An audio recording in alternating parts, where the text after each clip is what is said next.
Hello friends, welcome back to my new video. तो अभी ये जो चार्ट आप देख रहे हो निफ्टी 50 इंडेक्स का चार्ट है। तो अभी हम जब बात करें शुक्रवार के दिन, तो मार्केट में बहुत ही अच्छा खासा एक मोमेंटम हमें देखने को मिला था।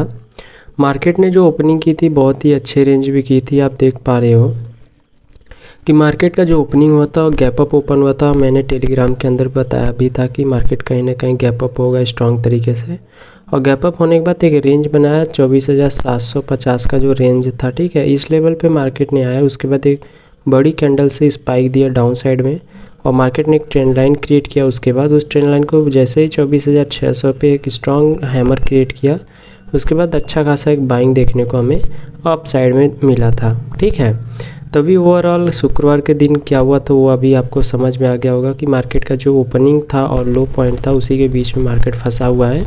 तो अभी हम देखते हैं कि नेक्स्ट डे के लिए हमारे लिए क्या हो सकता है, जो मार्केट के अंदर मोमेंटम आ सकता है। तो अभी फ़िलहाल बात करते हैं कि मार्केट के अंदर जो लेवल पे फंसा है अभी मार्केट, आप देख पा रहे हो 24,800 24,700। ठीक है, इन दोनों के बीच में का जो रेंज है आप ये जो देख पा रहे हैं 24,800 और 24,700। ठीक है, अगर हम इस पे देखें कि अगर मार्केट रेंज जो बना रहा है, ठीक है, अगर रेंज में जहाँ से मार्केट ने यहाँ से रिवर्स दिया और मार्केट जहाँ पे सपोर्ट लिया है, अगर इस रेंज में कल खुलता है, अगले दिन खुल के अगर अपसाइड का ब्रेक देखता है, देखो खुलने के बाद सस्टेन करके अगर अपसाइड में ब्रेक देता है तो 24,800 का हमारा जो फर्स्ट टारगेट होगा। क्योंकि 24,800 पे कहीं ना कहीं एक बार मार्केट ने रिजेक्शन दिया है यहाँ के नीचे की साइड, तो 24,800 जो हमारा फर्स्ट टारगेट होगा यहाँ पे। उसके बाद हमारा होगा 24,000, सॉरी और थोड़ा सा जूम आउट करने दो। देखो इसमें हमारा जो टारगेट होगा, अगर रेंज में खुलता है निफ्टी, अगर इस रेंज के अंदर खुलता है, उस खुलने के बाद सस्टेन करता है, सस्टेन करके अपसाइड ब्रेक करता है, तो 24,800 हमारा फर्स्ट टारगेट होगा, क्योंकि यहाँ से रिजेक्शन हमें देखने को मिला था। सेकंड टारगेट होगा 24,900, जो कि हमारा एक रिजेक्शन यहाँ से था, तो हमारा जो सेकंड टारगेट होगा 24,900। थर्ड होगा 25,000। ये ध्यान रखना कि 25,000 पे मार्केट जब भी जाएगा तो वहाँ से एक सेलिंग देखने को मिल सकता है, जब से मार्केट 25,000 के ऊपर सस्टेन नहीं करेगा। अगर मैंने यहाँ पे बात किया था जब मार्केट इस लेवल पे था, तो मैंने अपने लेवल पे बताया था कि मार्केट अगर यहाँ से गैप अप ओपन होता है तो 25,000 के लिए एक सेलिंग एरिया है।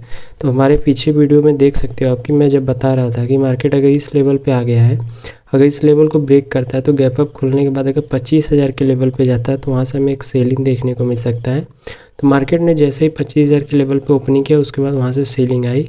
फिर मार्केट ने 24,800 पे ओपनिंग किया था, तो मैं उस टाइम भी एनालाइज वीडियो में बताया था कि 24,800 जो इस एरिया है वो सेलिंग एरिया है। मार्केट ने अच्छा ओपनिंग किया, उसके बाद मार्केट नीचे आया। 24,600 हमारे लिए स्ट्रॉन्ग सपोर्ट था। ठीक है, वहाँ से मार्केट अपसाइड बाइंग किया। तो उसके बेस पे हम जब बात कर रहे हैं यहाँ पे, तो अगर मार्केट इस रेंज में जब खुलता है, खुलने के बाद सस्टेन करके अपसाइड ब्रेक करता है, तो 24,800 और 24,900 और 25,000, ठीक है, ये तीनों टारगेट हमारे लिए अपसाइड में देखने को मिल सकता है।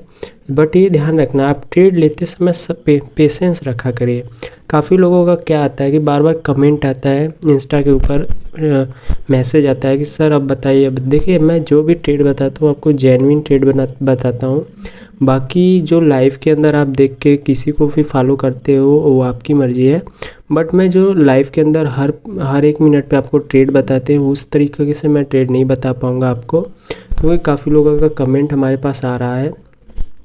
तो देखो क्या है ना, मैं जो ट्रेड बताऊंगा आपको जेन्युइन बताऊंगा। ऐसा नहीं है कि मैं दिन में 4 ट्रेड दूंगा आपको, मैं ये गारंटी मैं नहीं देता। मैं आपको दिन में एक ही ट्रेड दूंगा, लेकिन एक एग्जैक्टली दूंगा जिसमें आपका या तो स्टॉप लॉस छोटा सा कटेगा या तो हम भरपूर तरीके से टारगेट को पकड़ेंगे। ठीक है, क्योंकि देखो अगर डिसिप्लिन ट्रेडर हो तो आपको स्टॉप लॉस और टारगेट को ध्यान में रख के चलना चाहिए।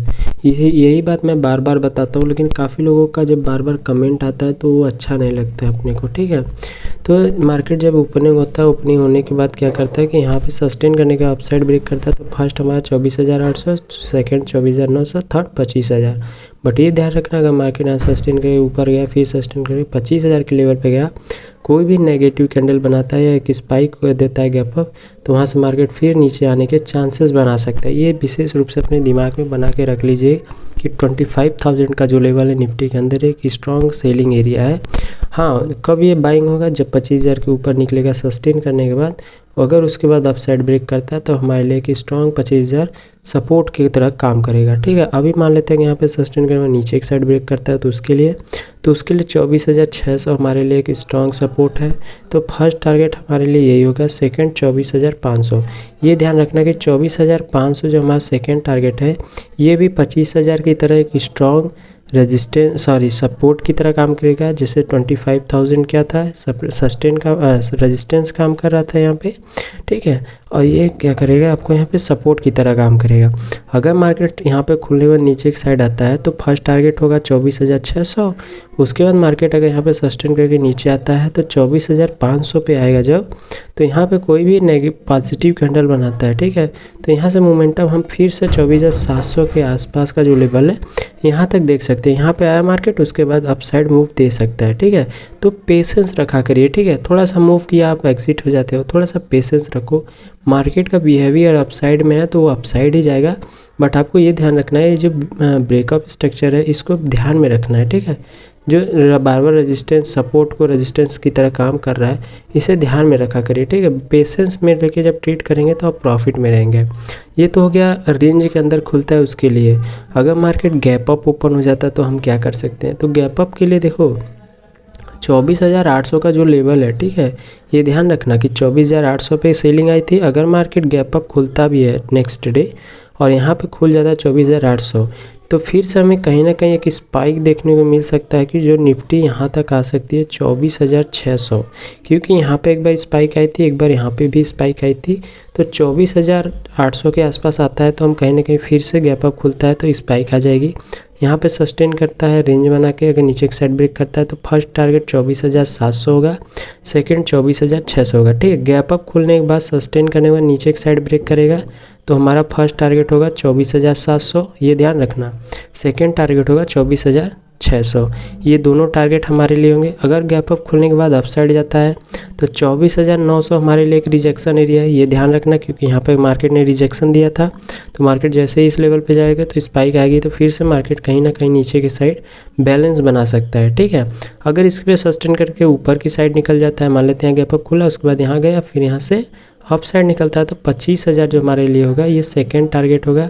बट ये ध्यान रखना कि 25,000 भी हमारे लिए क्या है, एक नेक्स्ट रेजिस्टेंस है। अगर मार्केट यहाँ पे आता है कोई नेगेटिव कैंडल क्रिएट करता है तो हम फिर से नीचे आ सकते हैं। जब से ये 25,000 के ऊपर सस्टेन ना करे, सस्टेन करके ब्रेक करता है तभी हम जाके 25,000 को एक सपोर्ट की तरह मान सकते हैं। ठीक है, ये तो हो गया गैप अप खुलने के बाद। अब मान लेते हैं कि अब डाउन खुलता है तो उसके लिए हमारे लिए क्या लेवल्स हो सकते हैं। तो देखो गैप डाउन में क्या हो सकता है कि गैप डाउन में अगर मार्केट खुलेगा तो 700 के नीचे ही खुलेगा। ठीक है, तो 700 तो अभी के टाइम पे हमारे लिए क्या काम कर रहा है, पहले तो रेजिस्टेंस काम कर रहा था, अब हमारे लिए सपोर्ट का काम कर रहा है। ठीक है, देखो यही सब बातें आप ध्यान में रखा करिए। देखो अब सपोर्ट का काम कर रहा है तो अगर मार्केट 700 के नीचे गैप डाउन ओपनिंग कर देता है तो 24,600 पहले तो हमारे लिए एक बाइंग एरिया है। अगर यहाँ पे आके मार्केट थोड़ा सा करेक्शन देता है तो हमारे लिए एक यहाँ पे बाइंग है, मार्केट कहीं ना कहीं अपसाइड मूव दे सकता है। ठीक है, अगर इसको ब्रेक करने के बाद मार्केट यहाँ आता है 24,600, यहाँ पे सस्टेन करके नीचे एक साइड ब्रेक करता है तो 24,500। ये ध्यान रखना, जो मैं लेवल्स बता रहा हूँ इसको बहुत विशेष रूप से ध्यान रखना, रीजंस क्या है वो भी मैं बता रहा हूँ साथ में।